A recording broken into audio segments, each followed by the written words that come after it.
Tanner just saw Dad come in.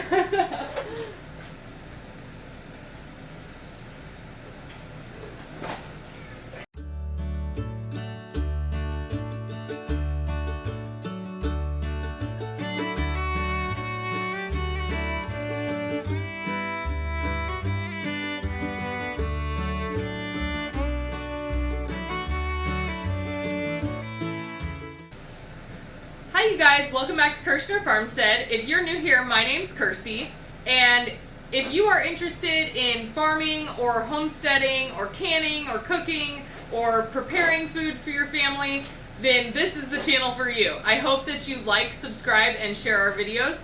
Alright, so let's get going. Today, we are going to be doing a canning supplies video, specifically about jars. And I know you're thinking, that's a lot of different jar shapes, and it is. Okay, so there is pretty much a jar for everything that you're looking to do, okay? And they do say, do like to say that there's specific things that work best for some jars compared to others.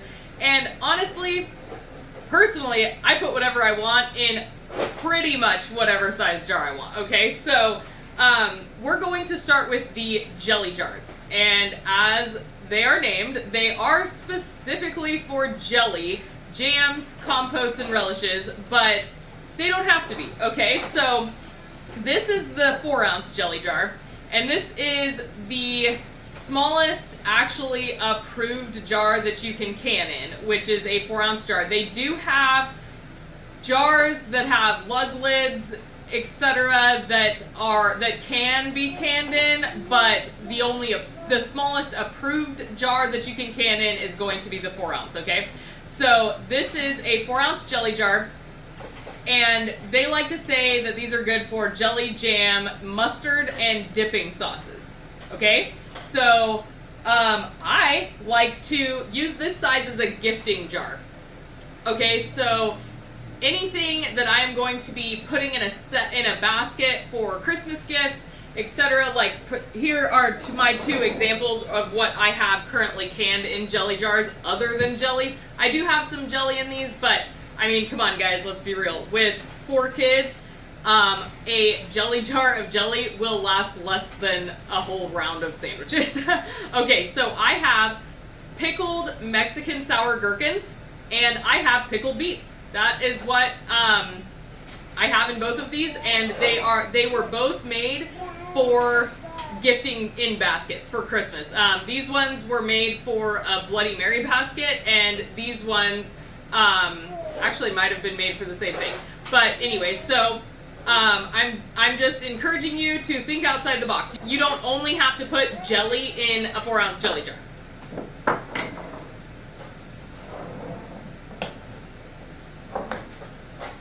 I just moved the order around. Okay, so next on the list is going to be the 8-ounce jelly jar. Okay, so as it's named, jelly jar again. So these are most often used for jelly and jam. That's I can honestly say that's the most that I've seen anybody put in them. However, they are also great for single servings. If you are a single person and you want to can, say, green beans for your dinner. These are pickled green beans, but you could do them in a pressure cooker and can them just plain green beans if you wanted to. And so they're the perfect size for just a single serving instead of canning large amounts of vegetables, okay? The next one up is literally just a fancier jelly jar. This is the same exact amount as the one that I just showed you, only it's round. I actually love this type for gifting jelly specifically, and jam. I say jam and jelly universally, but I do know that they are 2 different things. Sorry, Tanner is playing in a jumperoo right next to me. But anyways, I do love gifting jams and jellies and apple butters and stuff like that in these, just because I like the look of the jars a lot. And as you can see, I actually do have jelly. This is a wild green plum jam, so believe it or not, these plums were actually green when I picked them off of our trees, but that's the color that it turned when I cooked it. Okay, so now we are done with the jelly jars, and we are going to move on to the half pints. Now I know, these two jars are technically half pints, right? Because they are half of a pint. But those are considered jelly jars, and these are considered half pints, okay? So this is a wide mouth half pint, and this is also a wide mouth half pint. This one is often used for barbecue sauces. That is what I've seen the most in, but really you could put anything that you need to easily access. Like if you were to do pickle chips or something like that, that would go great in here. Pickled jalapenos, anything in that spectrum would do great in these jars. I personally have grapefruit and vanilla bean jam in one, and I just used it because that's what I have, right? So here is the next wide mouth one, and this one is a little easier to store, I have to say, just because the shape isn't so strange. But again, you can put anything in here that can easily be accessed that isn't as easy with a small mouth. Okay, and then here is your regular mouth half pint. Okay, and it is just literally half of a pint, okay? So this one actually I don't see very often anymore. I've gotten them handed down to me, and I've found them at yard sales and stuff, but I really don't see them as often in stores or ever. I don't know that I've ever actually seen these in stores, but they are great for, again, single servings of vegetables and fruit. So if you, again, are trying to can for a smaller amount, corn, carrots, potatoes, like whatever you want, this would be a good size for a single serving.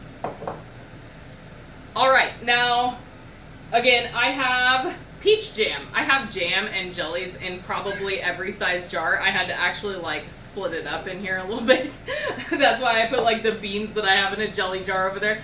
But anyway, so I have a peach jam. It actually almost looks more like a compote. It didn't set all the way, but that's what I have in my half pint jars. And then next is the 12 ounce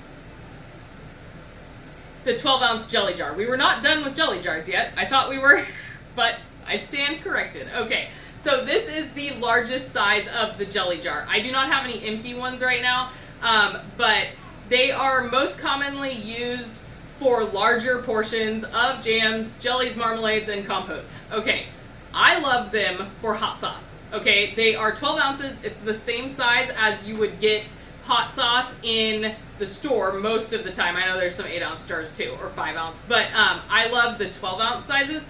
This is a mango and ahi cherpita hot sauce that I made a couple years ago from our garden, and not the mangoes, just the peppers. But I love this size for hot sauces. I also have an example here of a cowboy candy that is also really good. It's relishes, like they say, relishes. So this is cowboy candy is pretty much just a sweet relish if you've never had it before. A spicy relish if you've never had one before. They're delicious, and it's really, really good with crackers and cream cheese. So that was actually the final jelly jar. Now we are going to move on to our pint-sized jars. Now, pints and quarts are, of course, the most common sizes that you are going to come across. So 16 ounce and 32 ounce, right? So we'll start with the 16 ounce regular mouth jar. Okay, this is pretty easy to come by. I know it wasn't over the past couple years, but I haven't had any problems finding them. When I do find them for a decent price, I stock up because you never know what's gonna happen again, you know. But they mostly recommend fruits and pie fillings and salsas and tomato sauces in these ones. But I put a lot of vegetables into the regular mouth pint-sized jars. I love canning corn and tomato sauce and everything. Beans, I really like these for beans because if you're putting a vegetable in here that's kind of hard to get out, like a pickle, then that would be better for the wide mouth jar. So I like to do stuff that easily comes out of the jar and easily goes into the jar to can into the regular mouth pint size. Okay, so the wide mouth pint size is great for fruit butters, salsas, and relishes are the best for the wide mouth pints. I like to do pickles in them. I like to do green beans in them. Pretty much anything that you want. But I have tomato sauce in this one right here, as you can see, which doesn't really need to be in a wide mouth because it pours out, so it's easier. But the wide mouth was made to pack and unpack the jars easier. So if you wanted to put, I mean, I wouldn't put whole pickles in a pint probably unless they were really little ones. But anything that can go in and out easier is going to be in a wide mouth pint. All right, so the next one I do not have canned because I don't have very many of these jars. I think I only have 3 or 4 of them. This is an asparagus jar. This is specifically what it's for. But of course, you don't have to use this for exactly what it's for, right? I can pair halves in these a lot, and I swore that I had one, but apparently I do not. We must have used it. But I like to can half fruit in them, and of course asparagus. We don't do a ton of canned asparagus, but we have done it in the past. So that is what this jar is for. And then on to our quarts. Again, it's going to be very similar to the pints, only bigger. Okay, so if you guys eat a lot of corn or a lot of peaches or whatever, then you're going to use quart-sized jars. And even with our large family, we still don't go through quarts yet at a time. I'm sure when my boys are older, we definitely will. But for now, mostly I can soup. That's probably the number. I have 2 top things that I can in quarts: soup and jam. Okay, I actually read once that somebody said you couldn't can jelly or jam in a quart-sized jar because after you open it, it will mold. Okay, this is not true, guys. The only reason that your jam or jelly would mold in a quart-sized jar would be if some little fingers were licking the spoon and sticking it back in there. It's not just going to mold because it's in a larger jar. That's not how it works. And I have quarts in my fridge all the time of jam and jelly, and it always stays good. So I just have to put that little PSA out there for anybody that thinks or has heard that. But yeah, soup. I love canning soup into quarts. I love canning jam, and then I also have canned a lot of juice. This is our grape juice. Actually, our grapes on our farm produced really well last year. Hopefully, it looks like they're going to again this year, and I'm hoping that I can do some videos on doing grape juice and grape jelly from them. But isn't that a beautiful pink color? Oh my gosh, I love this grape juice. Now, the last jar is going to be the 64-ounce half gallon. Okay, there is actually only one thing that you are approved to can in this jar, and it is juice. Apple juice and grape juice. Now, guys, they've only tested apple juice and grape juice to go into this jar, okay? They haven't tested anything else. I have personally canned pickles in them. I will not say that you should, but I have. I also can juice in them. And I also know that there are a lot of people, you know, Amish canners and other people that have done soup and stews and can everything in half gallons just like they would regular jars, but just like they would the smaller sizes. But just know that that is not technically approved because it has never been tested, okay?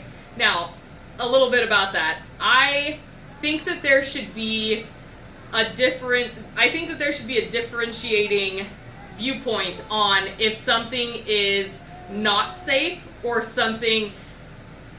if something has been tested and they say it's not safe because they have evidence and proof that it's not safe, okay?